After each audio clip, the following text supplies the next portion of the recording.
Welcome, everyone, to the Indo-American Art Council's annual literary festival.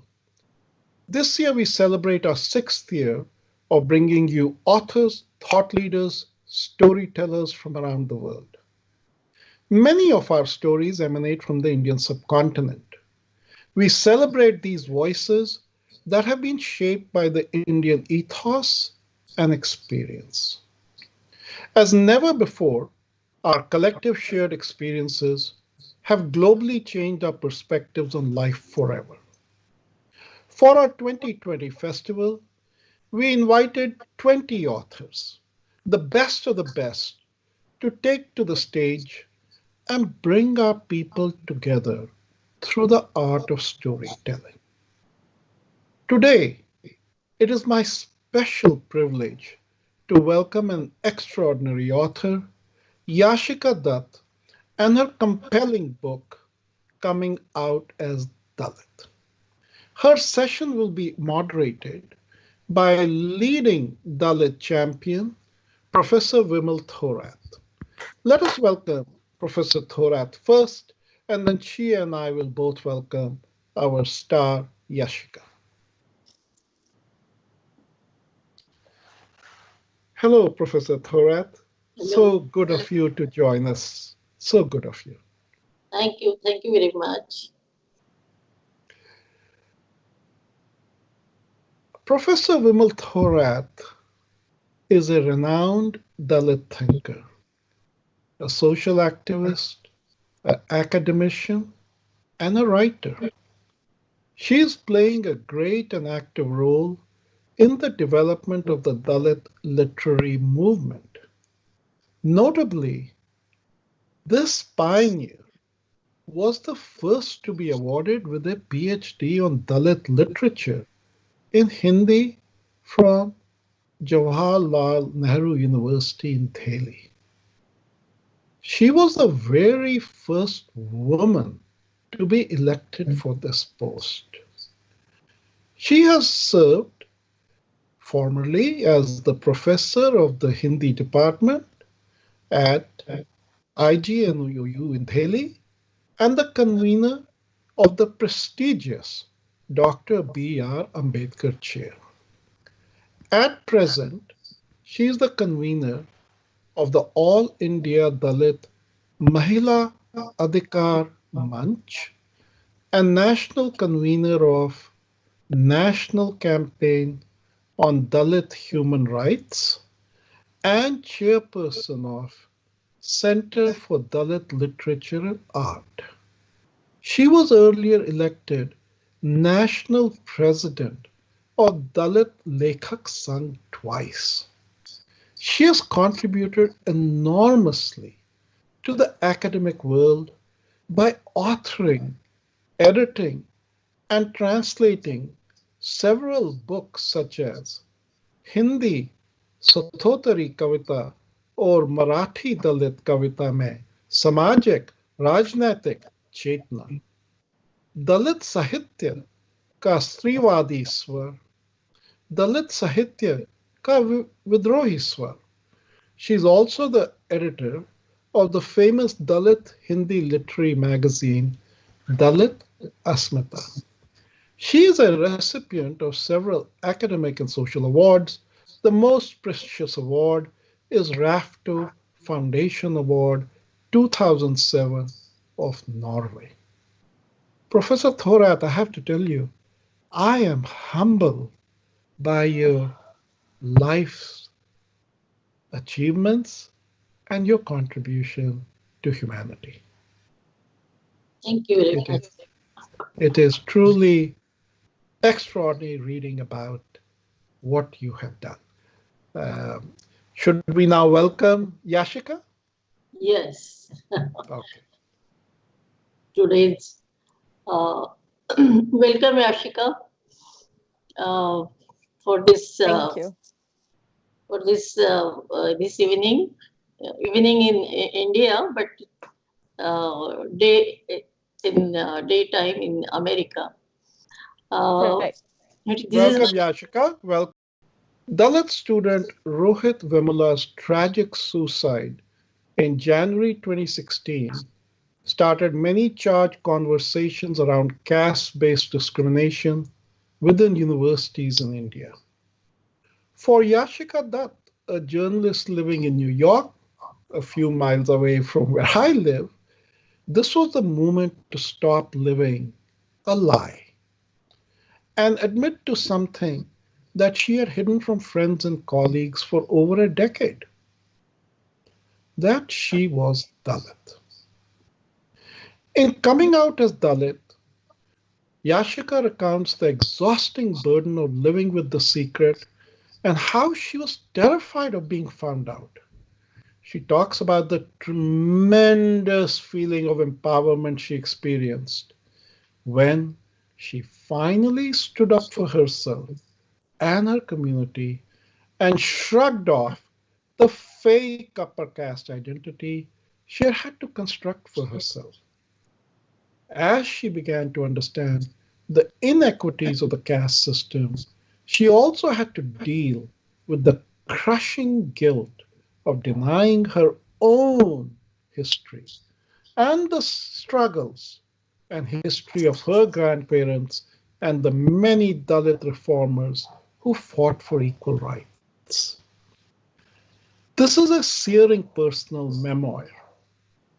It made us realize that it needed a very special person to moderate the conversation with Yashika.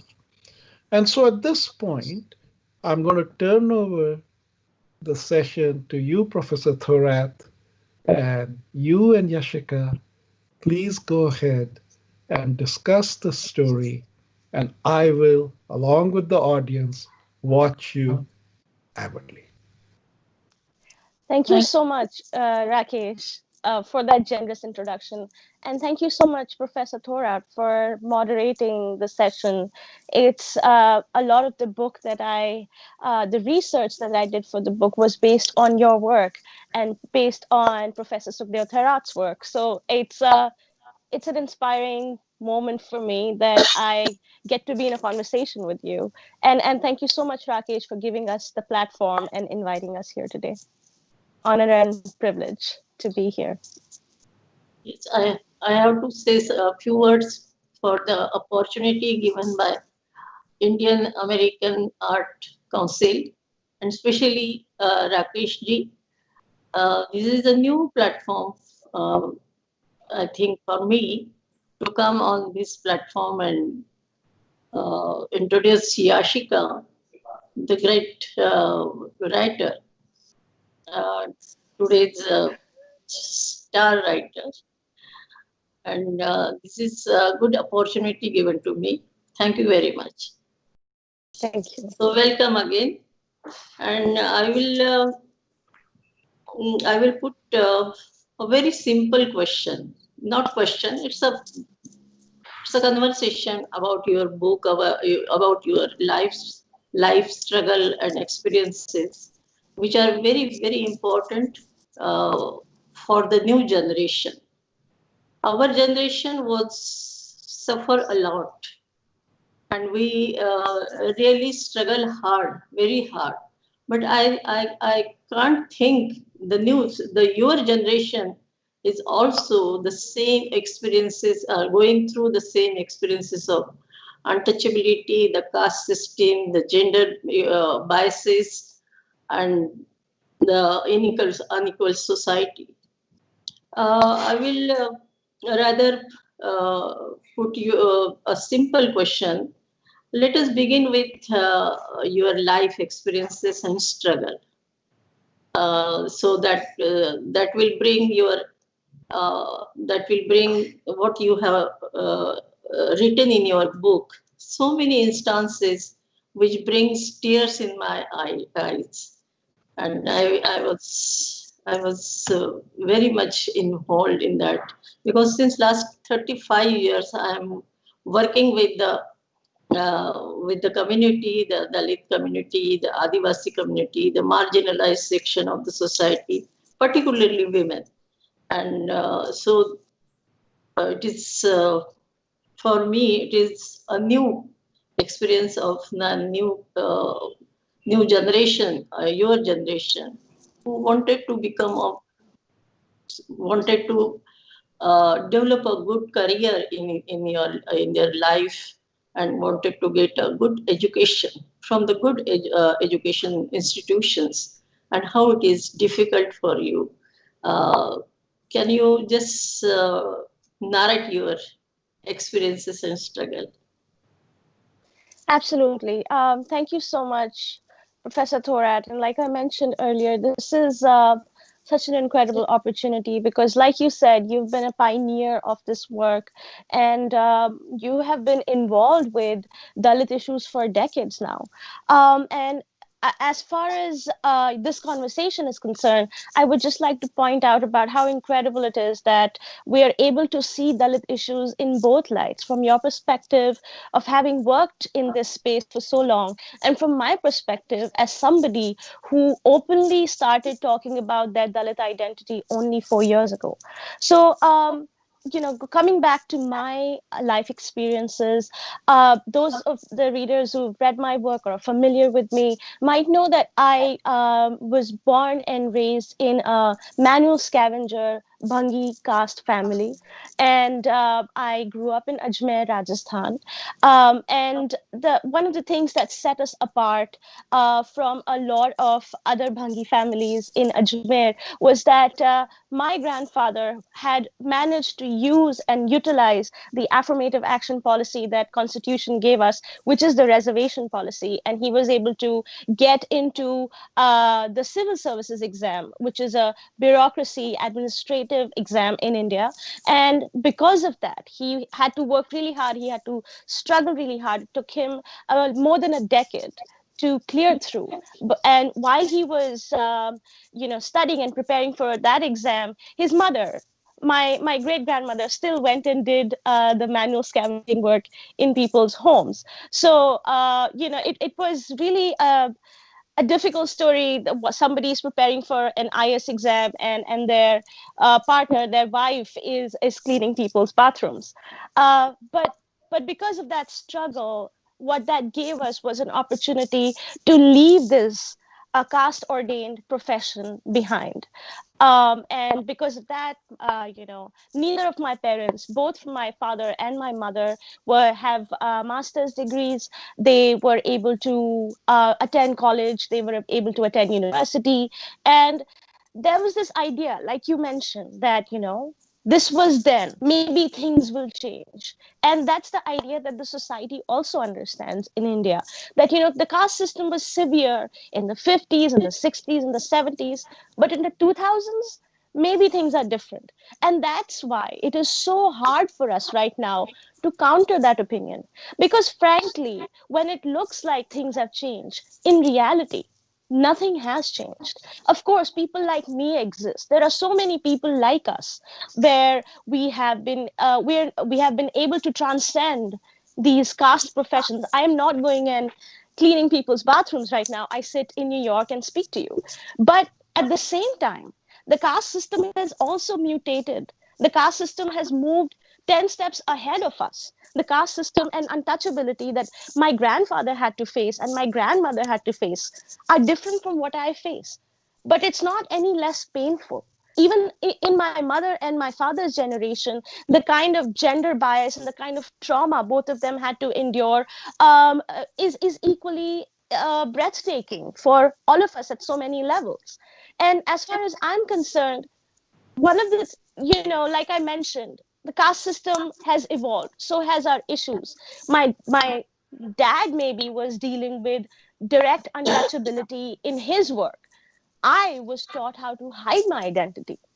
And this is kind of a recent phenomena with so many Dalits in our generation, where their parents, when they have directly faced the consequences of facing discrimination in their jobs, in their workplaces, then teach their children that you have to lie about who you are. You have to talk about being from a different caste whenever someone asks you. And what people don't realize, that constant lying and that constant reconstruction of a different identity is its own kind of burden. Sure, I'm not being killed or I'm not being beaten, or I'm not facing violence, or directly because I'm being directly discriminated. But this emotional trauma and this emotional violence, my question is, in 2020, why should our people still have to endure that? And why should we not talk about this emotional conflict that the caste system inflicts upon us? As far as I'm concerned, I could never talk about my caste because when I was 15 years old, I was immediately discriminated. When I told my friend that I was an SC, which is the government ordained term for Dalit and Adivasi people, SCs and STs, she stopped talking to me. Her parents invited me home over tea one day and they asked me, Beta, what is your caste? Like many people do all the time in India. And I decided that I wasn't going to lie anymore because, ever since I was growing up, my mother said, you can never tell anyone what your caste is. But this one time, I realized that I'm not going to do that. And I decided to tell the truth. And the price that I had to pay was great because not only that, I lost my friendship with my friend, which is fine. A lot of our viewers can say, well, that's okay. But what I also learned was a valuable lesson that day, that the moment I tell somebody the truth about who I am, I'm going to be discriminated.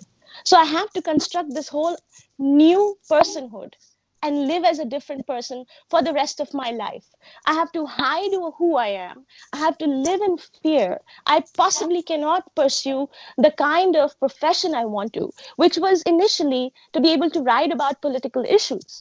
When I joined journalism way back in early 2000s, I wanted to write about political issues. I wanted to write about reservation, but I knew those avenues weren't open to me because I knew what happened to Dalit journalists in newsrooms. They're never given an opportunity to rise, or their work is always questioned. So I had to constantly hide my identity, pretend to be an upper caste person, and write about fashion and culture, which I deeply enjoyed. But at the same time, it came at a grave cost because what it led was to me feeling shame in who I was to me feeling constant fear, constant trauma, that the moment someone finds out who I am, my career will be over, my friendships will be gone, my place in the society will be lost. And those are, as we move on, as we evolve as a society, those are important questions. Why are Dalits still being forced pretend to be somebody else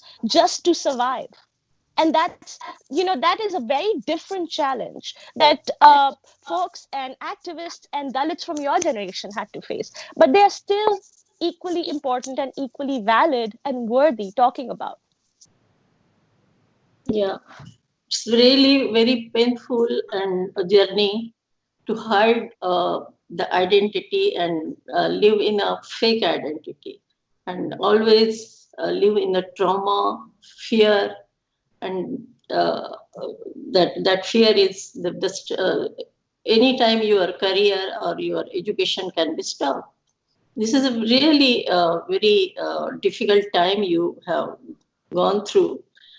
Uh, and still, you may be knowing, still the Dalit boys and girls in the school, primary school, uh, they uh, they face the discrimination on the basis of their caste, their social background.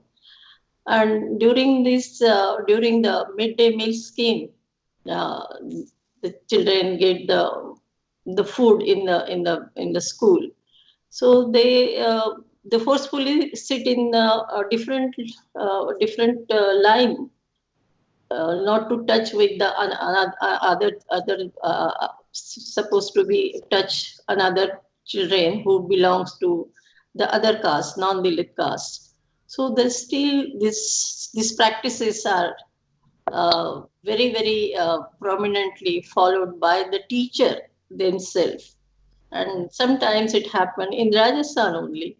When the Dalit woman cooked the food, the children of in the school, a very small age school children, deny to eat that food. So the untouchability is in this kind of untouchability still exists and still practice, and people doesn't want to stop that. So many instances still we face, and our children feel that they belong to in such a below caste. In Bihar, the teacher don't call by their name; they call them by their caste. So this is the situation still exists in India. I wanted to know from you that what what is what motivates you to write your memoir, this coming out as Dalit. What was the motivation? Right. So before we get into my motivation to write the book, I just wanted to call out to something what you said, which is so important. I want to underline that direct untouchability still exists in India. It just looks very different, especially in rural areas where people like me have this option to at least lie about who we are.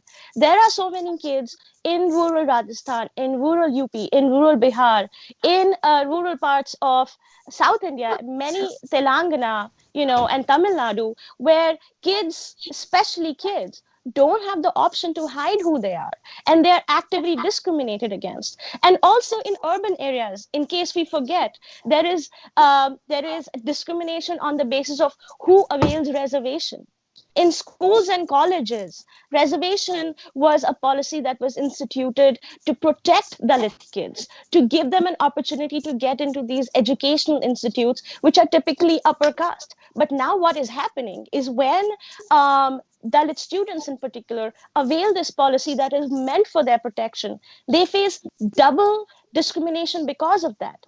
In Kota, in places like Kota, Kota is the city in Rajasthan where a lot of students from all over India go to prepare for these competitive examinations, either in for medical or engineering colleges. And in Kota, in institutes, in coaching institutes in Kota, there is direct discrimination against students who are either from the SC or the ST category, who are availing reservation. They are bullied, they are harassed, they are humiliated, and constantly they are told that they don't belong here, or that they don't have to work hard because they will easily be able to enter these institutes where the competition is so high, when it is so tough.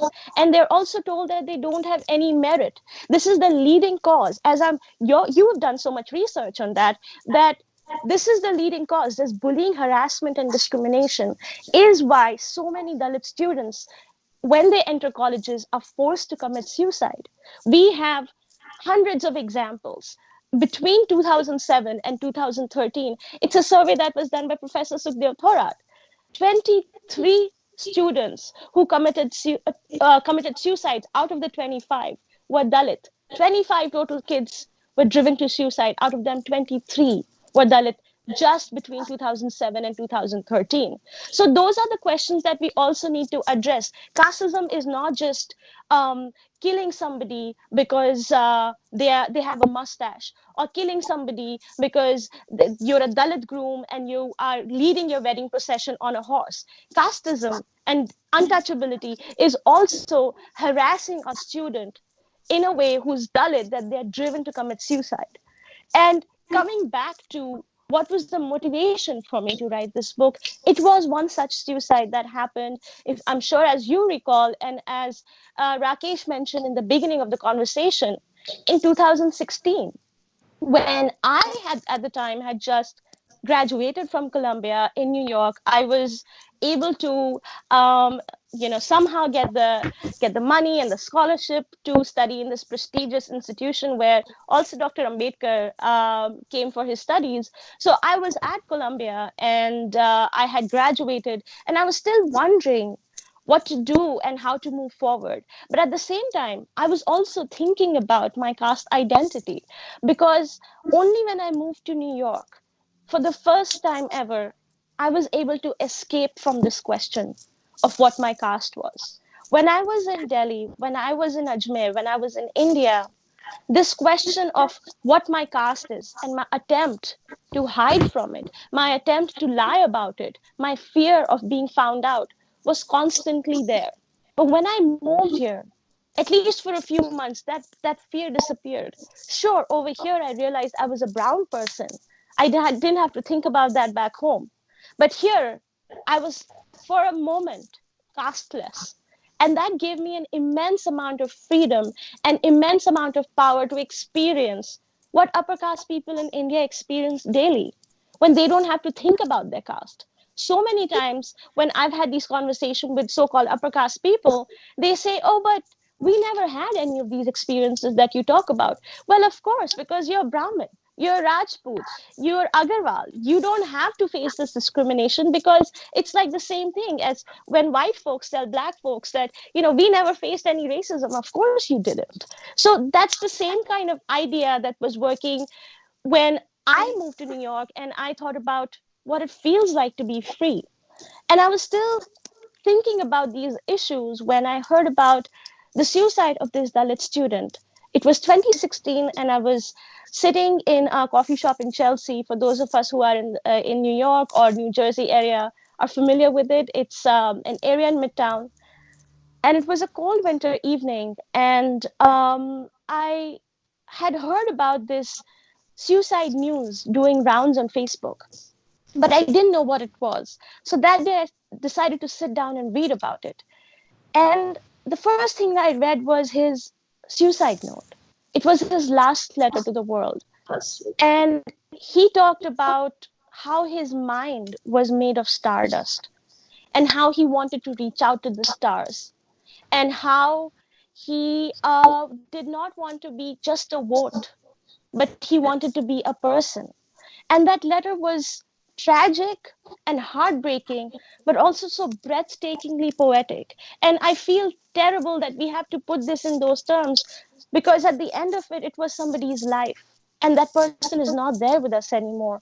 But what he left us was this haunting letter.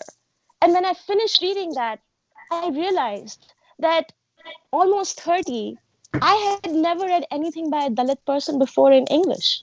I had never read anything by a Dalit person before ever, even though I was from this Bhangi family, which is, for those of us who don't know what that is, the manual scavenging caste. It's at the bottommost intersection of the caste pyramid. Even within the caste system, there are the untouchable castes. Even within the untouchable castes, it's at the absolute bottom. And I was so scared of being found out that I avoided anything that might give away my Dalit identity. And when I read Rohit Vemula's last letter, it moved me in a way that I had not experienced before. And I read it once and I read it twice and I read it over and over again. I remember that moment so clearly. I was staring at my laptop screen, and for that 1 second or few minutes, everything else around me ceased to exist. It was just those words, and how, when you experience these moments in life that change you forever, that is my moment in life where I realized that the history that I come from is not of shame. I have nothing to be ashamed about because the history and the community that I come from produces people who think and write like this. And then I started looking up at his background. Who was this person who had so much courage that he was not only standing up for himself, he was not only saying the truth about who he was, but he was standing up for everybody around him. The reason he was driven to suicide is because he was calling out the casteist policies of the administration of University of Hyderabad, where he was a PhD student at the time. And that's why he was forced to commit suicide. So I looked up at his Facebook profile, I looked up at his background, and I realized that just like my own mother, his mother had worked really hard. His mother had taken a lot of odd, low-paying jobs to make sure that she could put her 3 children through school without any support from their father. And they had very little money growing up, like I did. He would send whatever money he got from his fellowship back home to support his family. I was working throughout college to be able to support myself and to be able to support my family back home. And, in those few hours, I realized that if things were slightly different, this life could have been mine. I could have been that person who instead of sitting in New York over here could have ended up dead. But there were many key differences. I had the privilege to hide my caste. In many ways, he didn't, and he didn't even choose to. So when I thought about everything and I thought about the education I was fortunate to receive, and I want to underline here, I'm only the third generation in my family to be able to receive this kind of education, to be able to receive any kind of education, third or fourth at max. Before that, nobody in our family was allowed to touch books. So when I looked at how fortunate I was compared to somebody who had no avenues to achieve any education, I realized that I wanted to do something about this. Being somebody who had worked in media for almost a decade, I had not seen any conversations, at least in mainstream media, about what this trauma of being Dalit felt like. Just how difficult it is to live this life, whether you're out in the open with your caste or you're hiding your identity, just how painful that can be. So I decided that I'm going to create a space which is just for us, where upper caste people can't come and say, you don't matter, or reservation is not valid, or why are you crying about these issues that are not important. It was just going to be a safe space for us. And that Tumblr, decided to call it Documents of Dalit Discrimination. Yes. And right, and I realized that I wanted people to send their stories, to share their pain, to share their trauma. But before I could ask them, I needed to do that myself. At that time in 2016, I had already written enough for the Hindustan Times, which is a leading English language newspaper back in India, that people knew to some extent about who I was. But I wanted them to know that I was also Dalit. Just like this boy, I was also a Dalit person, and I had to share my story. So, along with launching the Tumblr, I decided I was going to write a Facebook note. And I titled it, Today I'm Coming Out as Dalit. And I wrote about how my history is not of shame or oppression, but of pride. How my great grandfather was not allowed to touch books, but he had learned how to write the alphabet by scrawling a stick in the mud. How my grandfather, when he decided to ride on a horse for his wedding procession in Jaipur in Rajasthan, he was faced with upper caste men with swords who threatened to kill him if he didn't get off the horse. And how that incident is repeated even today in India. And why we need to change that narrative. With that one statement, I decided to reject all the shame and fear that I had experienced so far in who I was, and to reclaim that narrative and infuse it with pride, to reterm this idea that being Dalit means that you are someone shameful. Being Bhangi means that it is a slur, but use that in a way to exude pride. And that's why I decided to write this note called Coming Out as Dalit. Soon after that, the note was went viral. It was shared a lot, and I wrote in a lot of publications in India because I wanted to create this conversation. And the words that I chose, coming out as Dalit, were very deliberate. It was a deliberate choice because I wanted to find a term where people could easily understand what it feels like to hide this identity. And that's why when I looked at the LGBTQ community, it felt like living in this closet. When the LGBTQ folks live in the closet of their queerness, we live in the closet of our caste. And that's why I decided to call it Coming Out as a Dalit Person. And soon after that, How I bold. was offered, right, thank you. And I was offered to write a book, and that's how I ended up writing it. Yeah, you have really taken a very bold step, avoiding all the benefits out of calling as upper caste, as a Brahmin. It's not a simple thing to declare or accept our own identity and live with that identity. Yashika, I have read the chapter about your mother's struggle. How she struggled for giving her children a good education, a sophisticated life, And for that, she really, really struggled very, very hard, like other Dalit women also who work in the field, who work as a laborer. And they are always looked down upon by the so-called high class people, and they become they are very vulnerable at the workplace. So how do you see the intersectionality of caste, class, and gender in the Indian context?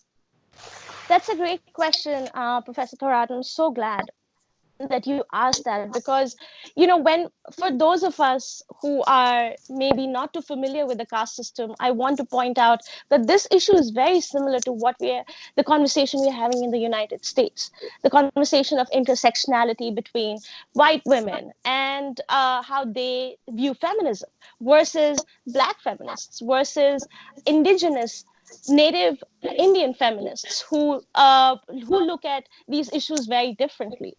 So it's the same conversation that we are having back in India, where a lot of so-called upper caste feminists feel that the issues that women face are monolithic, that everybody who's a woman in India faces the same kind of issues. And there is this idea that these divisions that exist on the basis of caste don't really make a difference. And even beyond that, there is this idea within the community that Dalit women should not be speaking out about the harassment they face for being women from inside the community. And that's something I wanted to talk about, because my mother had to, her life is an example right in front of me. One of the worst discriminations that she faced came from inside her own home, came from inside her own family, where there was this idea that in order to be more Brahminical, in order to maintain an attitude and a lifestyle that was in keeping with Brahminical superiority and supremacy in India, she shouldn't work. And she wanted to, because on one hand, she saw her own father, my mother's father also had the same story. While his wife went to do the manual scavenging work, he was preparing for the civil services exam. That is the story of, I suppose, many manual scavenging families in India. So they were doing the same kind of work. And when she saw her father pull himself out of the struggle, and there was this idea that you should also do the same, her in-laws, my dad's family, did not want her to do that. They wanted her to conform. Being Rajasthan, where gender discrimination is so high, they didn't want her to have girl children to begin with. And when I was being a girl child, they didn't want me to have the same kind of education that a boy would have. So these are the discriminations that we have, that based on gender, that exist within the Bhangi community. Women who are manual scavengers get paid less than the men who are manual scavengers. Now, granted, men are obviously, for a little more context, men who are manual scavengers are forced to go inside manholes, inside septic tanks, and they're forced to do this without any protective gear, right? So they end up dying by huge quantities. Every few months, you hear a story about how a man who was a manual scavenger, who was almost always from the same caste as I am, was forced to die inside a manhole. But also, then there is the issue of the women who go and clean dry toilets. And what they have to do, the indignity and the humiliation of this profession, is that they have to carry all that filth in baskets made of, they're wooden baskets with holes in them, and they have to carry it on their heads. And when it rains, all that filth pours on their faces. And the indignity of that action that we take for granted is so rooted that that is something that needs equal attention. And of course, we can say they are not dying, but this is a slow, painful death that forces them to die much earlier of their age. Even beyond that, I think it's important to look at the issue of, when you mentioned workplace discrimination, what happened in Hathras. For those of us, Hathras was what's called the Heartless rape case now. It was a brutal incident of rape, sexual assault, and murder that happened in the Indian state of Uttar Pradesh just in October, when a 19-year-old Dalit girl was raped by Thakur upper caste men in Uttar Pradesh, in UP. And they not only raped her, but they crushed her spine and they broke her tongue so she couldn't speak against them. And the details are horrifying. For 15 days, she was shuttered from hospital to hospital, and eventually she died. And even after that, the Thakur men and women in her village who were upper caste tried to make it look like they were the ones who were discriminated and not the dead Dalit girl, that it was a wrongful case. The caste supremacy in India is so powerful that even a case that got this kind of international media attention, it was covered on BBC, Guardian, New York Times, everywhere, they tried to make it look like it was the Dalit woman's fault. And the reason I bring that up right now, excuse me, the reason I bring that up right now is because it can be looked at as a workplace discrimination. She was working in the field at that point in time when she was raped. And when these upper caste men decided to rape her, they did that to her in her workplace where she was already vulnerable. Because this person, this Dalit girl who was 17 at the time, her family did not own any land. Her family did not have any money. There was a reason that she was forced to go and work in those fields, knowing fully well that that makes her vulnerable to the threats, the sexual assault, and violence from these men. Excuse me. Take some water.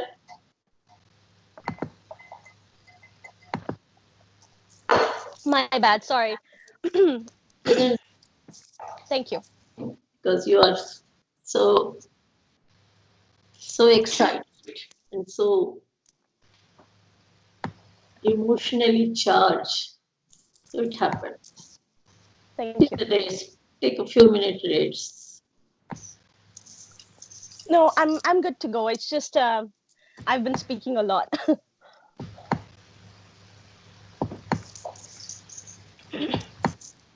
Yeah.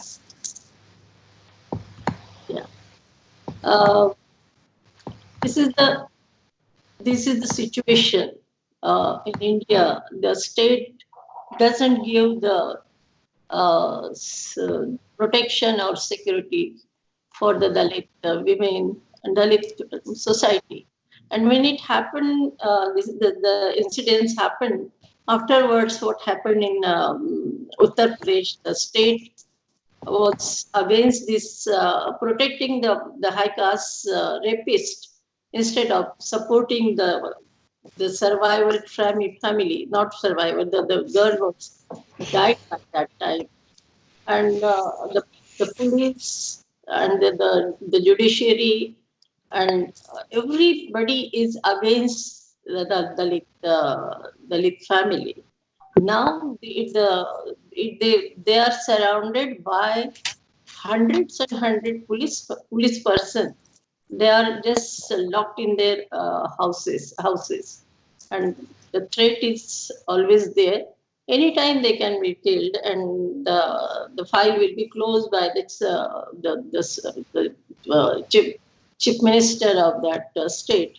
It happened many times. We have seen such instances happening in Maharashtra. You must have heard in 2000, 2001. The very gruesome incidents happened in Maharashtra state, Khairlanji. That was the eye opener for the society, for the judiciary system. But even though the entire Maharashtra was burning on that issue, everyone was become very violent. How such incidents happen on a single family in the village. That Dalit family was a single family, both Mange. And the girl and her mother was raped, gang raped by how many people we don't know. Nobody knows because there is no eyewitnesses, as police says. And the police didn't apply the SCST PO Act, which is the most preventive act for the protective act for the Dalit and Adivasi. So even though the very much anger and protest by the people of Maharashtra and all over India, judiciary didn't allow to put that special act, and because of that, the rapists did not get the 10 years or imprisonment for lifetime imprisonment. They got only 7 years imprisonment, and now they are out of the jail. So this is the attitude. This is the attitude of the state. Even though the constitutional provision is there, the acts are there, but the implementation is not there because the police, then the government machinery, and the political parties, those who are in the power, they do not want to give the justice. So this getting the criminal justice, this the agitation, the protest, and the continuous protest is needed. And I think in this situation, your book really become an eye opener for the non-Dalit people who really wanted to. They should realize what is they are doing against the 100 million people. In India, the Dalit and Adivasis are more than 100 million people. They are the 25% of the population, Indian population, but still they are not treated as a equal human being. They treated as a lesser human being. They every day their human rights are violated, and on a large scale. But still, the government, any party, doesn't feel any ashamed about that. Look at this Hathras,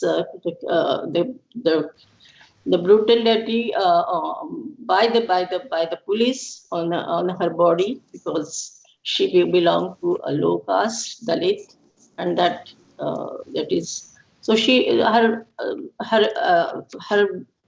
human rights have been violated so vehemently, and they just cremated the body to destroy all the evidences in the night without the permission of her family members. So this is the reality of Indian society. Her human rights violated by the state itself. So whom to blame then? On whom we can believe for the justice? The state itself violating all the human rights, not taking care of the SCSTPO Act, not taking care of the women's security, not taking care of the family, the DK's family, the girl's family. So they are under the threat. When our team went for facts finding, National Campaign on Dalit Human Rights, team went there to find what is happening with the family. So some of the facts which never come out. First time we came to know the family is under threat, and any time they can be killed. And people will, the police or the state will say they suicide. This is the suicidal act, because they were under pressure, under tremendous pressure. So it can be happen, and all the evidences will be created by the state. So this is the situation. In this situation, I think your book really brings a light for the new generation to struggle. A hard struggle is there, and with their identity. Without hiding the identity, the new generation has to face the hard reality of this society. As a Dalit, as a low caste, as a unseen people, untouchables, Achut, Chandalas, how many names they have been called.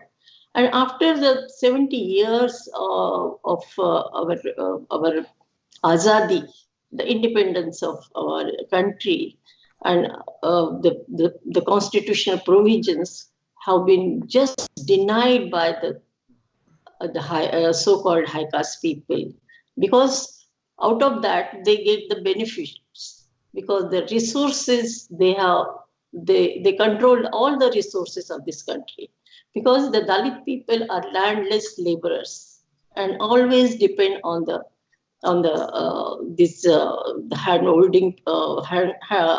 landholding families, those who are since how many years, thousands and thousands of years, they are holding the resources of this country. So Dalit has really, there is no place. So I remember Dr. Ambedkar's that famous quotation. He has written in his one of his writing, if the untouchability doesn't go from this country, or doesn't eliminate this from this country, the constitution will not be give the protection of the people. And once he also said in front of Gandhiji, I don't have a motherland. Why he said that? Why he said that? Because even we, the Dalits are born, and they work very hard for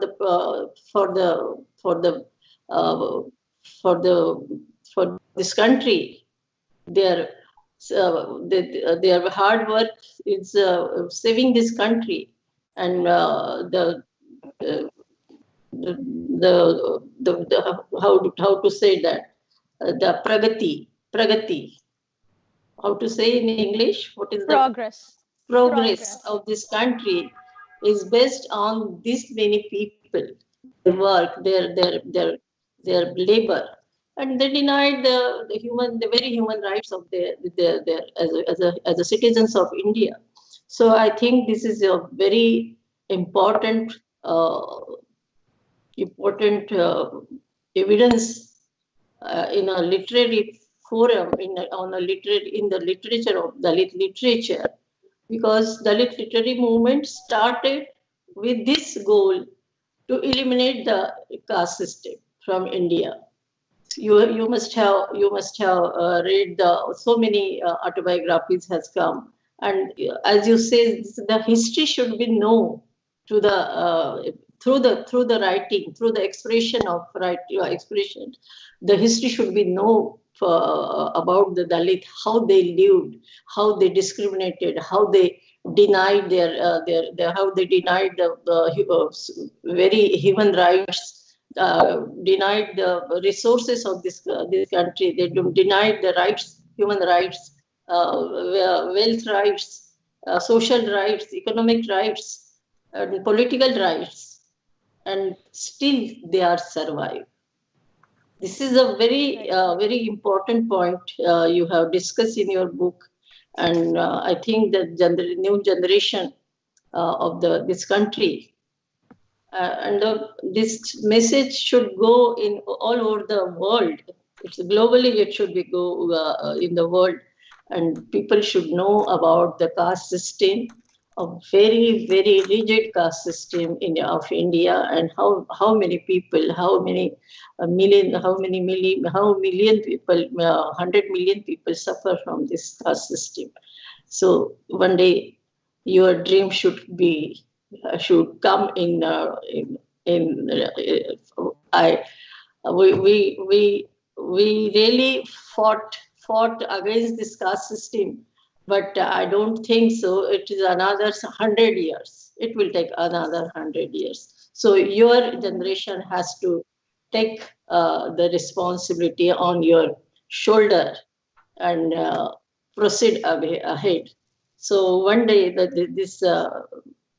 this country should be uh, should abolish the caste system, as Dr. Ambedkar written in his book, the small book written as an essay, the eradication of caste, abolition of caste.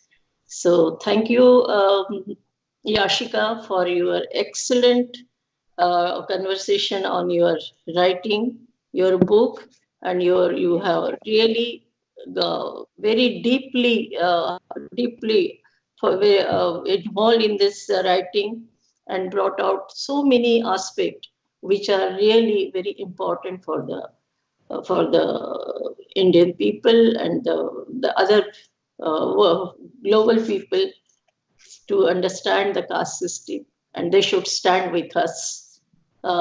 They should show their solidarity with us and abolish the caste system. Absolutely. Thank you so much for the opportunity, Dr. Thorpat. And I just want to add to something that you said earlier. Um, I was on a panel a couple of days ago, and somebody wrote in with a question. I think that was an American person. They didn't know anything about the caste system. And they wanted to know why the Indian government, why the Indian state was not doing anything to protect the Dalits. And my response was, and I was thinking about that question, and you rightly brought that up right now, that the constitution is in place, the laws are in place, the machinery is in place, because the laws, of course, on the face of it, on the paper of it, it is wrong. Nobody in the world can probably stand up and say that the behavior that is dealt to Dalits is right. But what we are lacking is the will to implement that. As we saw in the Heartless case, like you mentioned, the police is protecting the accused instead of standing with justice for the slain girl and the survivor family.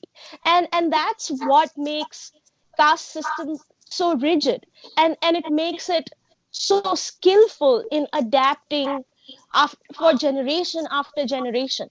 It's because people who are in power, people who are controlling the judiciary, people who are controlling the administration, the police, colleges, universities, politics, they're all upper caste.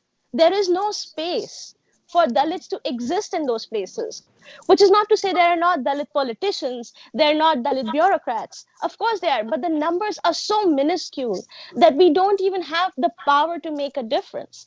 Even when there are Dalit bureaucrats who exist, they are discriminated even in those high-level jobs. Yes. So that is something that I think we all need to consider. And what you very rightly said, I've been asked in spaces, what is the end? When do I think casteism will end? And I always laugh at that question, because that can only come from somebody who doesn't know what's going on. It's like asking, when will racism end?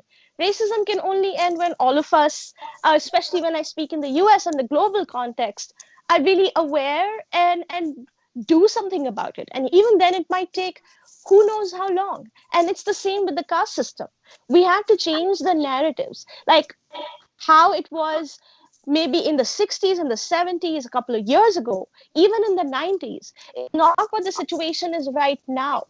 When people like me, when we talk about our issues, a lot of people say, well, you're sitting in New York, you have no right to talk about us. Why do I not have a right to talk about Dalit issues when I have suffered the same life? Should I be paying a price for not continuing to suffer that? Should we, as Dalits who are now finally beginning to not be in the same caste ordained professions that we were supposed to, whether it was manual scavenging, whether it was, dealing with dead animals, when we are not doing that, is that something we should be punished for? Does that mean that we no longer have the right to speak about our own struggles? I think that's where the conversation should be. How, as we move forward, the caste system also evolves accordingly. And that's what my closing statement would be, that is something we need to pay attention to. Don't think of caste as what it was a couple of decades ago, or as it still exists only in rural areas. In urban areas, caste look different. Caste looks different. In mainstream conversations, caste manifests in different ways. It manifests in ways when many upper caste feminists want to make the Hathras case only a women's right issue and not a Dalit women's rights issue. So those are things that we need to consider and talk about, not just where Dalits are going, but where caste is going. And that's probably would be my one message to everybody watching this conversation. Think about how caste looks different around you in your own life, and then we can talk about eradicating caste in the next 200 years. Yeah. Yeah. You rightly said that it will take another, I said 100 years, but you said 200 years, maybe, because it is it is not only the change of mindset, should bring in the practice. All things are equal, because our constitution, the very first firstly says that all human beings are equal. There is an equality between the men and women. There is no difference on the basis of caste or creed or religion. There is no difference. There should be no discrimination on the basis of your language or your region. So everyone has given the equal rights, but that those equal rights should be we have to bring it to us through our struggle, through our writing, through our expression. Very impressive, very bold expression. And that's why the Dalit literature of India, the Dalit literary movement has become a national movement. Now, in 21 languages, the Dalit literature has been written, and it is available. It is available in a form of beautiful books, the narratives. I have worked on that. I got it in my university. I developed a course on Indian Dalit literature, a special course on that for the MA students. And during that period, I really amazingly got from the 21 languages of Indian languages, the Dalit literature in a form of text, and I use that. So this is a really a very very powerful literary movement. Is very powerful, and your book should be include that, and you should call it. It's a Dalit literary narration of memory of Yashica Dutt. Thank you, Yashica, and thank you. God bless you. And we need more and more narratives and books from you. We hope you keep writing and bring another aspect, the different aspect of Dalit life and Dalit stories. Thank you very much. Thank you so much for having me. Wow. What an incredible session, Professor Thorpat and Yashica. Your book, from a literary point of view, my first reaction was it reminded me of that incredible moment that Valmiki experienced. And he was told, may your shoka, sorrow, turn into shloka, verse. And in your case, that sorrow at Rohit Vermula's suicide has created a personal memoir of searing intensity and authenticity. Mulk Raj Anand wrote The Untouchable in 1935.